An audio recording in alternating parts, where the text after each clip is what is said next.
ফিলিস্তিনত Israeli গণহত্যার প্রতিবাদে এবং ফিলিস্তিনের সমর্থনে এওয়ার বাইকার্স অফ চট্টগ্রামের উদ্যোগে এক বাইক র্যালি অনুষ্ঠিত হইল।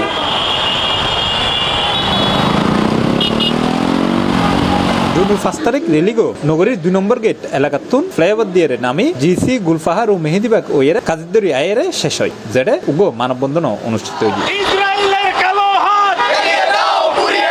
ফিলিস্তিনি মাটিত গণহত্যা চালার এই গণহত্যার প্রতিবাদে আজ আর এই বাইকের র্যালি ইয়ের মাধ্যমে আর জানান দির আর মুসলিমের পক্ষে আর কোরআনের পক্ষে এই অবৈধ হত্যার বিরুদ্ধে নিষ্পাপ শিশুর হত্যার বিরুদ্ধে আর প্রতিবাদ জানায়। আর বাইকার অকল আর আজিয়ে এটা একত্রিত হই আর মনে করি দে আর বাইকার হই আর দায়িত্ব যে এনো আরও তো বাইক দি টুর মাধ্যমে এই গজুম সেই গজুমি এন্ন আর সামাজিক রাষ্ট্রীয় বহুত দায়িত্ব আছে।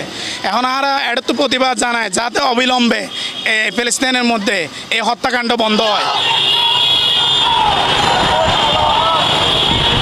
যেমন আমেরিকা, ইসরায়েল ইতারা জাতিসংঘ ইতারা আর মানবতার জ্ঞান শোনায়, কিন্তু আসলে গণহত্যা লইয়ের ফিলিস্তিন ইস্যুর মধ্যে তারা নিশ্চুপ। তারা এই নিশ্চুপতা তারা ইসরায়েলের সমর্থন দেয়। এই গণহত্যার বিরুদ্ধে আমরা তীব্র প্রতিবাদ জানাই। এই সময় উপস্থিত আছিল জসিমউদ্দিন রাজু, ডিএস সুমন, প্রান্ত সয় আর বোধকে। পাশাপাশি উপস্থিত আছিল রাসেল হাওলাদার, আতিকুর রহমান, আসিফ ইসলাম, আরিফুল হক দীপু, আরএচ ফাহিম, উমর ফারুক, মামুন, করিম সহ আরো অনেকেই। C+ TV, Chittagong.